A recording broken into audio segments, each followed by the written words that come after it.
Déclaration politique de la dynamique de l'opposition clôturant sa retraite.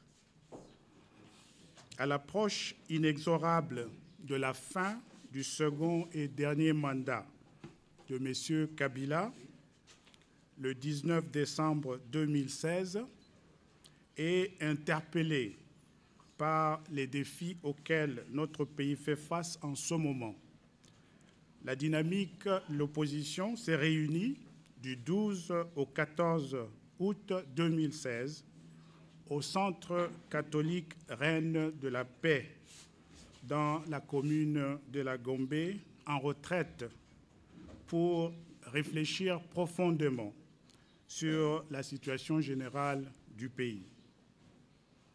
À l'issue de cette retraite et au vu de la gravité de la situation que traverse notre pays, la dynamique de l'opposition réaffirme son attachement indéfectible à la Constitution et son adhésion totale à la résolution 2277 du Conseil de sécurité des Nations unies.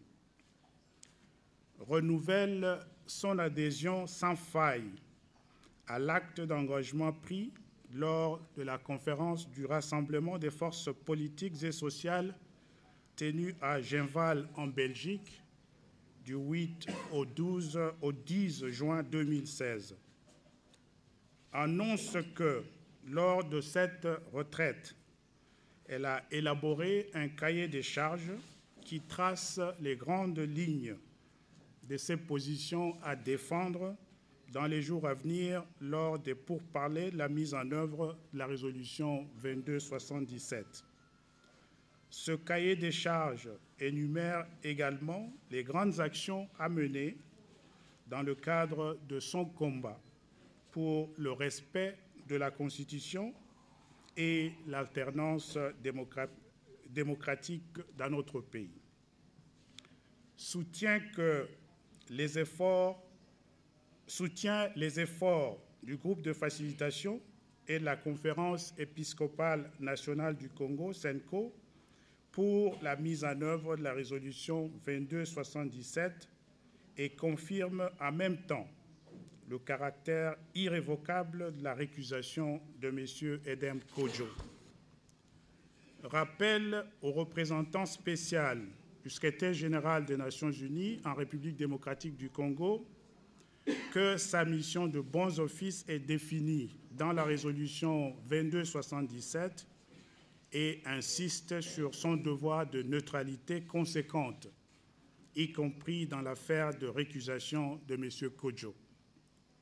Condamne fermement l'instrumentalisation par le pouvoir en place de l'appareil de l'État, en ce compris la justice, la police, l'armée, les services de sécurité, la fonction publique, les médias publics ainsi que la CNI, qu'il utilise au service des individus plutôt que de la nation.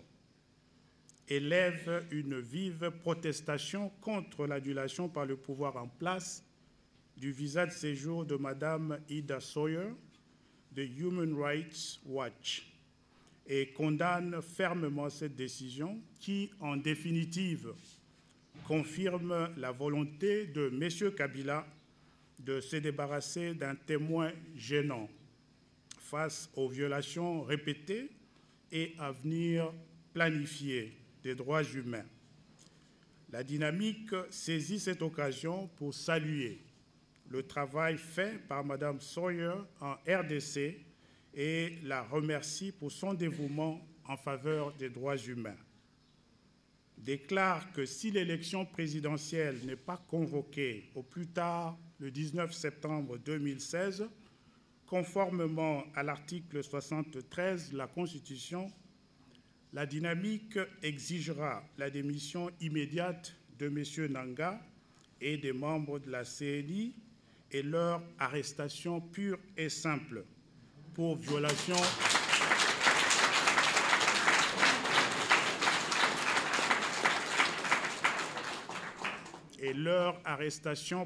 simple pour violation intentionnelle des articles 73 et 211 de la Constitution, ainsi que des articles 9 et 20 de la loi organique portant organisation et fonctionnement de la CENI. Déclenchera le mécanisme de mise en accusation de M. Kabila pour haute trahison.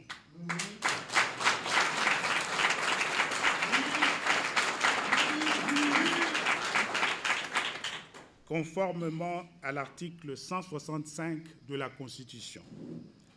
Débutera des actions spécifiques populaires, pacifiques, pour exiger le respect de la Constitution, conformément à l'article 74 de la loi fondamentale. La dynamique note par ailleurs qu'après le 19 décembre 2016, M. Kabila n'aura plus de mandat ni légal ni légitime. La dynamique demande au peuple congolais et à la communauté internationale de ne plus lui reconnaître la qualité de président de la République à partir du 20 décembre 2016.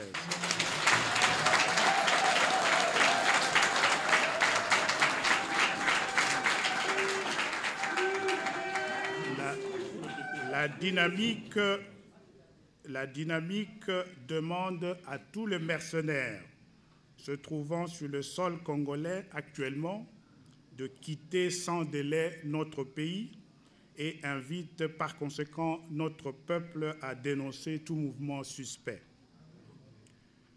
La dynamique s'interroge sur le sens réel du rétablissement des relations diplomatiques entre la RDC et le Rwanda à 127 jours de la fin du dernier mandat de M. Kabila.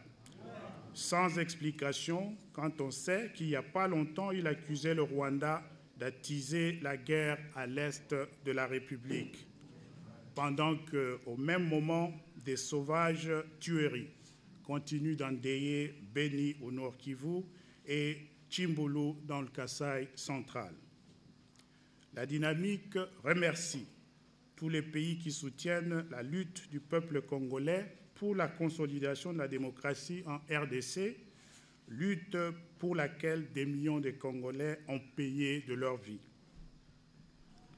La dynamique rappelle l'adage africain ci-après, un tronc d'arbre ne devient jamais un crocodile, quelle que soit la durée de son séjour dans le marais.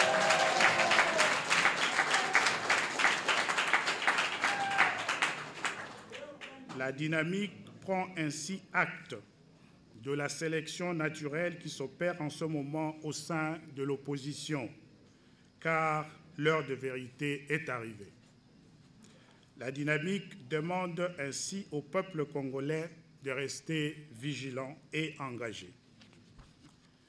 La dynamique rappelle enfin le devoir patriotique de tout citoyen où qu'il se trouve de défendre le pays pour l'avenir de tous et invite le peuple congolais à ne point perdre espoir, quels que soient les efforts et les sacrifices qu'exige le combat pour le respect de la Constitution. Les jours à venir seront difficiles, certes, mais le devoir constitutionnel nous oblige de nous déployer pour libérer notre pays. C'est le moment de redresser nos fronts longtemps courbés. Que Dieu bénisse la République démocratique du Congo et son vaillant peuple. Je vous remercie.